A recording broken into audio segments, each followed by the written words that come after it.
नमस्कार, मैं प्रीति शर्मा। आज आप सभी से मैं बात करूंगी कि जो बच्चे देरी से बोलते हैं, जिन बच्चों को स्पीच का डिले होता है, लैंग्वेज डिले होता है, तो हम उन बच्चों पे कई बार ऐसा होता है कि मदर नहीं पहचान पाती है कि एग्जैक्ट प्रॉब्लम क्या है। और कई बार ये भी होता है कि जहाँ पे वो जा रहे हैं, वहाँ पे सिखाया तो प्रॉपर जा रहा है, लेकिन फिर उसका घर पे आके कुछ एक्सरसाइजेज और होती हैं, वो नहीं हो पा रही हैं। तो उसके चलते कई बार बहुत सारे एरर्स रह जाते हैं, कई सारी गलतियां रह जाती हैं, जिनको बच्चा अपने आप रिमूव नहीं कर सकता है। फिर आपको एक्सपर्ट की ज़रूरत पड़ती है। लेकिन बच्चा अगर बड़ा हो गया है, सपोज करें 7-8 साल का बच्चा हो गया है और स्पीच एरर रह गए उसकी, लैंग्वेज डेवलपमेंट हो गया, तो कहीं ना कहीं कुछ ना कुछ गड़बड़ आपको उस बच्चे में बोलते समय दिखेगी।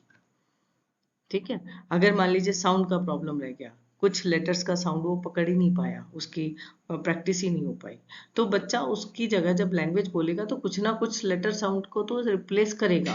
तो जब रिप्लेस करेगा तो या तो तुतलाहट आएगी, या फिर वो शब्दों को अपनी एक अलग भाषा में बोलेगा। ठीक है। तो इस तरह से प्रॉब्लम आती है। जब हम बात करते हैं कि बच्चे को स्पीच और लैंग्वेज आप सिखाने ले जा रहे हैं कहीं पे भी, जहाँ भी आप थेरेपी करवा रहे हैं, तो एक मदर को क्या जानकारी होनी चाहिए ऐसी, मोटे मोटे तौर पर उसको ये सब नॉलेज होनी चाहिए कि हाँ, मेरे बच्चे में कहाँ क्या कमी है, कैसे है। क्योंकि कई बार ऐसा होता है कि सपोज करें बच्चा आया 9-10 साल का, या 8 से 10 साल के बीच का बच्चा है। अब उसको कोई एक ऐसा पार्ट था जो रह गया उसका, जो साउंड उसके डेवलप ही नहीं हुए, तो उसकी जगह उसने रिप्लेस ले लिया और उसको अ, उस टाइम पर जब वो स्पीच कर रहा था तब वो ठीक नहीं कराए गए। अब प्रॉब्लम कहाँ आएगी कि बच्चे का अगर कॉग्निशन डेवलपमेंट नहीं है, अंडरस्टैंडिंग उसकी एज के अकॉर्डिंग नहीं है, साउंड अवेयरनेस नहीं है, साउंड परसेप्शन नहीं है, तो उस बच्चे वो बच्चा उस साउंड को जो सही रिप्लेस करना है, जिसने जिसने उसको सपोज कीजिए कै की जगह त बोलना शुरू कर दिया लेटर साउंड में, तो उस तय को रिमूव करना प्लस क को उस जगह पे लेके आना, ये सबसे बड़ा और टिपिकल टास्क बन जाता है, सिखाने वाले के लिए भी और उस बच्चे के लिए भी, क्योंकि उसकी हैबिट में आ चुकी है वो चीज़ के क को तय बोलना है। अब जब कै को तय बोलेगा तो काला को वो ताला बोलेगा। ठीक है। अब ये कब ठीक होगी? जब वो एकेडमिक पर जाएगा बच्चा, या तो वो खुद उसकी अवेयरनेस आ जाए साउंड के प्रति, या उसको ये पता चल जाए कि साउंड परसेप्शन आ जाए, तो उसको पता चले कि मैंने गलत बोला है। लेकिन अगर बच्चा ऐसे वहां ज्यादा प्रॉब्लम आती है जहां बच्चे में कुछ स्पीच के अलावा भी डिसेबिलिटी है, स्पीच डिले के अलावा, लैंग्वेज डिले के अलावा कुछ और डिसेबिलिटी भी है, वहां मेजर इशू बन जाता है। सपोज करें बच्चा एएसडी है, या माइल्ड एमआर है, या कोई और कैटेगरी है, तो ऐसी स्थिति में वहाँ बच्चे को सिखाना बहुत मुश्किल हो जाता है, क्योंकि वहाँ बिहेवियर इश्यूज भी हैं उसके साथ। हाइपर एक्टिव भी बच्चा हो सकता है, क्योंकि देर से बोला है तो उसमें कुछ कुछ हाइपर सिम्टम्स होंगे। तो इस तरह से हमें ये पता होना चाहिए। तो सबसे पहले हम किस चीज़ की जानकारी रखें? अगर आप स्पीच और लैंग्वेज पे बात कर रहे हैं तो आपको आर्टिकुलेटर्स का पता होना चाहिए। आर्टिकुलेटर्स क्या होते हैं कि आप जब अपना फेस, बच्चे का फेस है, उसके लिप्स से लेके टीथ हैं, होठ से लेके दांत, जीभ, ठीक है, ऊपर का hard palate, soft soft palate, और यहाँ गले तक अगर आप आ जाएं तो वोकल कॉर्ड तक आपका जो पूरा पार्ट है, ये सारा आपका आर्टिकुलेटर्स कहलाते हैं।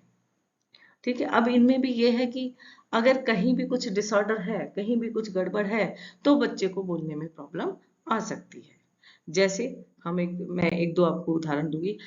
अगर हम होठ की बात करें, लिप्स लिप्स से हम स्टार्ट करें, तो आप ये देखिए, ऐसे इस तरह का जो होठ कटा हुआ होता है, तो बच्चे को न सिर्फ होठों के द्वारा बनने वाले साउंड नहीं बन पाएंगे, बल्कि इसके साथ ही साथ वो और भी दूसरी जो लैंग्वेज फ्लुएंसी होगी, स्पीड होगी, उस पे भी फर्क पड़ेगा उसके। इस तरह की अगर मान लीजिए बच्चे में है प्रॉब्लम, तो उसको साउंड बोलने में किस तरह की गलती गड़बड़ी होगी, किस तरह की गलतियां आएंगी उसके, और लैंग्वेज पे क्या असर पड़ेगा। तो ये हम जब बच्चा सीखने आता है बच्चा आपके पास आ रहा है तो उस समय देखना है, या आपका बच्चा है तो उस समय देखना है कि इसका कितना पार्ट कटा हुआ है। ज़्यादा है तो वो सर्जरी होगी उसकी, उसको ऑपरेट किया जाएगा।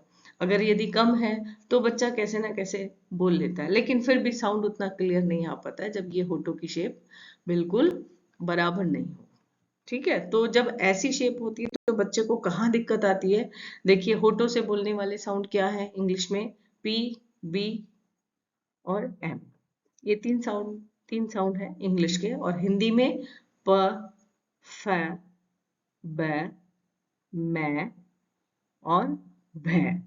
ये साउंड है हिंदी के, जिनको कि हम होठों के द्वारा बोल सकते हैं, और होठों के द्वारा तब बोला जाएगा जब आपकी होठों की शेप प्रॉपर हो। अगर इस तरह की शेप है जैसा भी आपने पिछली स्लाइड में देखा, अगर ऐसा होठ कटा हुआ है, फटा हुआ है, होठ के बीच में दूरी है, तो इस तरह में ये साउंड नहीं निकाल पाएगा बच्चा। और जब ये साउंड नहीं निकाल पा रहा है तो आपको पता ही है कि इनसे मिलते इन अक्षरों से मिलते जुलते शब्द नहीं बोल पाएगा प्रॉपर, और जहां जहां वाक्यों में ये शब्द आएंगे वहां वहां उसको दिक्कत होगी। तो ये था स्लाइड, इस आर्टिकुलेटर्स का पहला पार्ट, फर्स्ट भाग है। और नेक्स्ट स्लाइड में मैं धीरे धीरे एक आपको ये बताती जाऊंगी कि कौन कौन से पार्ट होते हैं आर्टिकुलेटर्स में, कहाँ क्या गड़बड़ होती है तो कौन सा साउंड नहीं बन पाएगा, ये सब मैं आपको बताऊंगी। वीडियो अच्छा लगा तो प्लीज़ मेरे चैनल को सब्सक्राइब कीजिए, लाइक कीजिए, शेयर कीजिए, और अपने प्यारे से कमेंट्स जरूर दीजिए मुझे, ताकि मुझे नए वीडियो बनाने में हेल्प मिल सके। मिलते हैं अगले वीडियो पे। Bye bye.